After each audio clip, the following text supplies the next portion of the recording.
But you look at the situations that these kids are getting involved in today in terms of having to worry about going to school, having to worry about where careers are going, right? I look at what's happening with AI, which I'm very interested in as a personal hobby, and recognizing where that's going, and looking at what are the defining situations that these kids will be in. And I also realized that our parents thought the same thing. So I mean, it does become cyclical to some environment, right? But when I look at the level of severity of the worries that our parents had versus the worries that we have, or now the worries that our kids have with our grandchildren, and the level of severity is significantly greater. So those are the challenges that I have. How do we keep in our bubble in a world that is very outside our bubble and not what our inside our bubble wants to be? If you were to go back in time, let's just say 80s, 90s. I'm speculating here that those are when your business career was kicking off and taking off. If you could take us back in time in that period, in like the first decade or two in your career, what were some of the hard points so we can dive into those and see how we overcame them? Yeah, I don't think the hard points are any different than anybody else at 18 and 20 years old goes through, right? So I went through high school. My high school had a radio station, which brings us to, where we got in touch with each other right now, 40 something, 50 something years later. But my high school had a radio station. I ended up getting my first professional job right out of high school in the late 70s, because yes, I am that old, unfortunately, or fortunately, one or the other. And I really was looking at pursuing a career in radio for a long time. And, I've always been relatively professionally aggressive. And as a result of that, I was able to really put myself in a position to get a job at a decent size station right outside of Philadelphia, and worked there part-time at first, then moved to a full-time position within them, and then started realizing I'm curious because you got into radio. Why radio? Like, why is that the compelling thing that drew you in? Because you're still it's cool. Yeah. So I'll give you the business story, and then I'll give you the real story. So in high school, I was not very athletic. I liked athletics, but I just wasn't good at it. So I wasn't on the football team, I wasn't on the baseball team, none of that kind of stuff. So when the school started a radio station, it was something I was able to launch onto, and I did, and it became just fun. It became really just a lot of fun. Then when I got out of school and started getting into my first professional job, I liked it. And radio back in the 80s was very different than media is today. And the difference is I could spend 3 hours on, just without even a conversation, just listing them. But it was a lot of fun back in those days. Now, the real reason I got into radio in the 80s was because it was a great way to meet girls. Oh, the truth comes out. So that was the truth.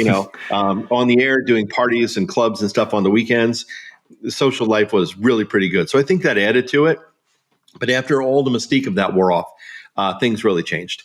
And so I ended up working at a decent station in the Philadelphia market, ended up working there full time for several years, and realized that through the 80s, realized that it's not something that you can make a real career out of. It's very similar to acting. The number of people that get into it that actually make a career out of it and make themselves in terms of financial perspective going forward are very few. And today you look back and, the cliche is there's only one Howard Stern, and there's only a few that could even reach that kind of compensation from a career growth perspective. So most people in radio end up burning out very, very quickly. They either leave it or they burn out. Or what happens is they go through an age of environment and they get into their 40s, 50s, and 60s, and they're just not relevant anymore. And they have to really scramble to try to do anything. And I'll give you an example. So, I'm still friends with a number of people back from those days. I'd say half of them have moved into real estate because they couldn't find another path for themselves because, again, radio didn't pay well. So I recognized this in the 90s, and I decided to do something different with my career. Well, so before you made that shift, one of the words you said that you had developed an attitude of being professionally aggressive. What does that mean?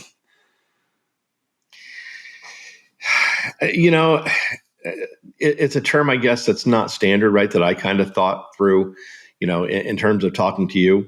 So aggressiveness and ambition, right? Ambition in terms of being in the right place at the right time, making sure that you are in the right place at the right time, and not sitting back and watching the world go by, making sure that you make things happen for yourself, but at the same time using the word professional, whereas you're not obnoxious about it. Understood. Yeah, appreciate that. When you said that word, I was thinking professionally aggressive. I like that.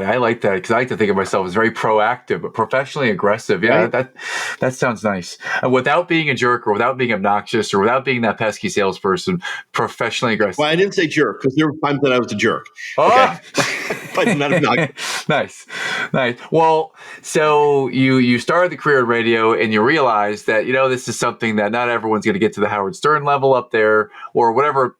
You realize at that time this might not be the place forever.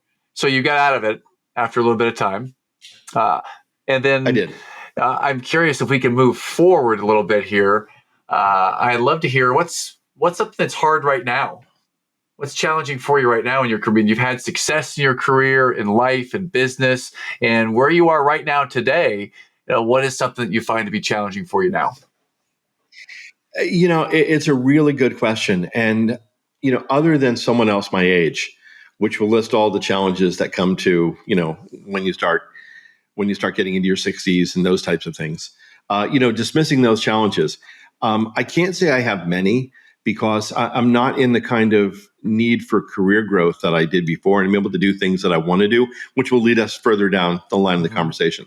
I think some of the challenging things are, and I don't know if this is something you'd want to get into, Matt, but I think some of the challenging things are watching the world go by, recognizing that I can't make some changes that I want to change in the world, not just with myself or my family, and becoming very disheartened as to where we are as both a nation and also a culture. Yeah, I'd love to get into that because, yeah. And those are my challenges, right?